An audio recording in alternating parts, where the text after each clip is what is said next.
This is Tomonews for Tuesday, February 14th. Pervert gets confronted at Target. A convicted video voyeur at a Florida Target was caught on camera last week being confronted by a woman he allegedly hit on previously. The woman, 31-year-old Candace Spivey, posted the video to Facebook, which features convicted pervert Jeffrey Polizzi. Spivey was shopping in the bikini section of a Target on April 26 when Polizzi approached her. And well, you get it.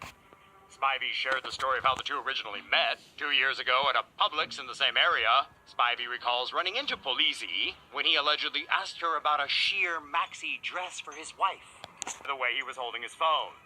Following the more recent incident, Polizzi was arrested by deputies from the Nassau County Sheriff's Office and charged with reckless driving.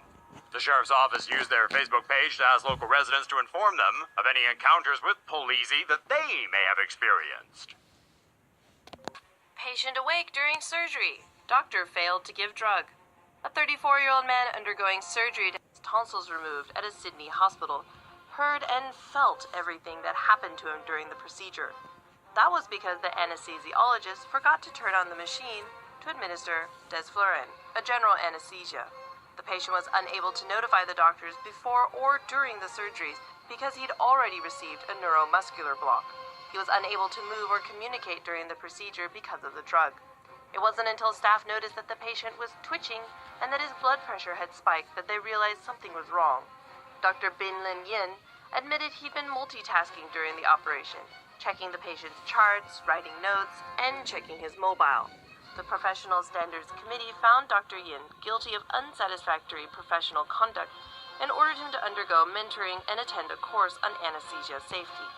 The patient is still pursuing a lawsuit against Dr. Yin and the hospital, claiming emotional and psychological trauma. Vigilantes sodomized man for sleeping with 15-year-old girl. In Taiwan, Romeo. An alias thought he was quite the man for hooking up with a 15-year-old girl, but his so-called girlfriend's mother's live-in boyfriend busted them. The girlfriend arranged to meet Romeo at a coffee shop, but he got the shock of his life when Mr. Lee, the live-in boyfriend, appeared instead. Mr. Lee and his buddies beat up Romeo and said they were going to use a toothbrush to scrub his nasty little wang clean, since he was a dirty pedophile for sleeping with a 15-year-old girl. They held him at knife point and threatened to cut off something else if he didn't submit to the cleaning. After they scrubbed Romeo's dong raw, they sodomized the young man with the toothbrush. The group also took photos of Romeo during the beatings and while being sodomized with the toothbrush. They used his own Facebook to post the photos, and the caption read, "This is what happens to pedophiles who rape 15-year-old girls. Click like." Mr. Lee then demanded that Romeo cough up $3,000 US, but when the young man was unable to produce the cash, they turned him in to the police. However, after Romeo told the police what happened to him and had the photos to prove it, the entire group was arrested. Florida Facebooker arrested after posting drug-related selfie. This is a Facebook photo of Taylor Harrison with 2 sticky icky buds stuffed in his mouth. This is a Facebook photo of Harrison handling a bag filled with drugs next to a police vehicle. And this is a photo of Harrison arriving in Martin County Jail last Thursday. As if selfies aren't dumb enough already. A Port St. Lucie, Florida man was arrested after posting photos of himself handling drugs onto Facebook. Apparently thinking it'd be a good idea to show his buddies how easy it was to deal drugs right under the nose of Martin County authorities, Taylor Harrison reportedly pulled up alongside a deputy's vehicle and whipped out a stack of cash and some drugs before posing for a photo.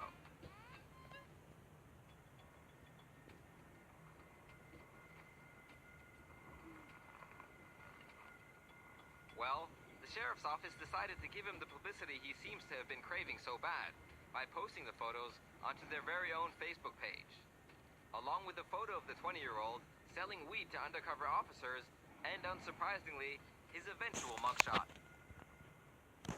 Judge finds grounds for sexual molestation case. Last year in Taiwan, a woman traveling via high-speed rail sued the passenger seated next to her for sexual molestation after he feigned sleep and touched her leg. The man, Mr. Liao, a 26-year-old student pursuing a master's degree, had purposefully switched seats according to CCTV footage. He then pretended to be asleep and touched the woman's thigh.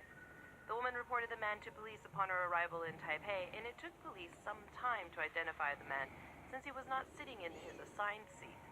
A judge has reviewed the case and found there to be sufficient evidence to bring it to court. Neither Mr. Liao nor the woman have agreed to a settlement, and the case will proceed to court. Girl's weird weapon of choice burns off part of victim's face. All Paige Bedre wanted was a late-night slice of pizza. So in the wee hours of Easter Sunday, this Nova Scotia native and her boyfriend Mike headed to the pizza market in Truro. But at some point, a man butted in the long line full of people with the drunchies, so Paige confronted him. His 3 lady bodyguards got involved and started threatening Paige. Thankfully, Canada's weapon laws are pretty darn strict, but this overreacting diva got creative and smeared her piping hot pizza in Paige's face. Paige and Mike ran across the street to call 911, and Paige was treated for burns to her face, neck, and chest. Her sister posted these pictures on Facebook, asking for help in identifying Paige's attackers. And police started checking security cameras outside of the restaurant. So the 3 pizza villains turned themselves in. The 29-year-old who threw the pie is facing charges of causing bodily harm. No word yet on the fate of that fresh, poor, wasted pizza.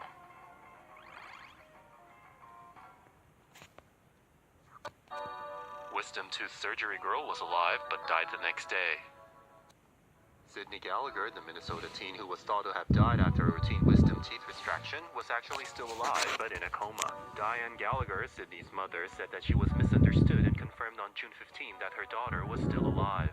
However, Sydney had already met 9 out of the 10 criteria to be classified as brain dead. Unfortunately, on June 16, the Gallagher family announced that Sydney had passed away. Sydney underwent a routine wisdom teeth extraction on June 9. The procedure was going well until the end when the 17-year-old had a heart attack. She was rushed to the University of Minnesota Amblatts Children's Hospital to undergo surgery due to brain swelling. The doctors said that the Eden Prairie teen may have had an undiagnosed heart condition. It is still a mystery what caused the cardiac arrest. According to her family's Caringbridge Post, Sydney's funeral will be held on Saturday, June 20. New York mother shoots fleeing gunman who killed her son. Some parents like to claim they would take a bullet for their child, but a Queens, New York mother was fully prepared to do just that after her son was shot in front of her very own eyes, after an argument over a parking space got out of hand. Darrell Lynch and his mother were walking back toward his SUV on Tuesday evening, when a gunman approached them and opened fire, hitting Lynch in the leg. The bullet severed his femoral artery, causing significant blood loss. That's when his mother, Carolyn Dixon, noticing her son had dropped his handgun, scooped up the weapon and began blasting away at the fleeing gunman and attempted to give chase. Sadly, though, her 24-year-old son, despite being rushed to a nearby hospital, later succumbed to his injuries. Lynch's killer still remains at large. Child wraps self-made bandage on finger, cuts off the circulation. A toddler in eastern China had to be rushed to the emergency room after her family noticed one of her fingers had turned black and become swollen. Her parents, who lived in Suzhou with the 4-year-old, explained to doctors that 2 days prior she'd cut herself while playing. It was just a minor cut, so her grandmother cleaned it and wrapped a small self-adhesive bandage around it. The small girl explained that she was worried that it would fall off, so she got a piece of cloth and a rubber band to wrap around her finger. It wasn't until 2 days later that her parents caught wind of their daughter's nursing skills and took off the cloth and rubber band. Once they did, however, they were horrified to see that the rubber band had cut off the circulation to her finger and that the end of her finger was now swollen and black. Doctors at the hospital were forced to partially amputate her finger in order to restore circulation to the remainder of the finger, although they said the discoloration may be permanent and the girl would lose some mobility and sensitivity in the finger. Idiot scam artist arrested after handing over his passport to his mark. Meet the dumbest scam artist we've ever come across, Chang Chi-wen.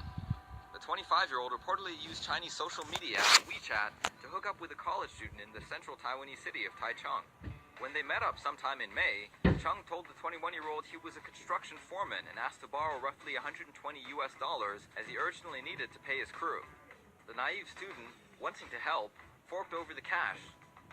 But give a scam artist an inch, and they'll take a light year. After the two spent a steamy night together in a motel, Chung next asked to borrow an additional sum of more than $1,200 US, promising to pay her back when he received money from his family.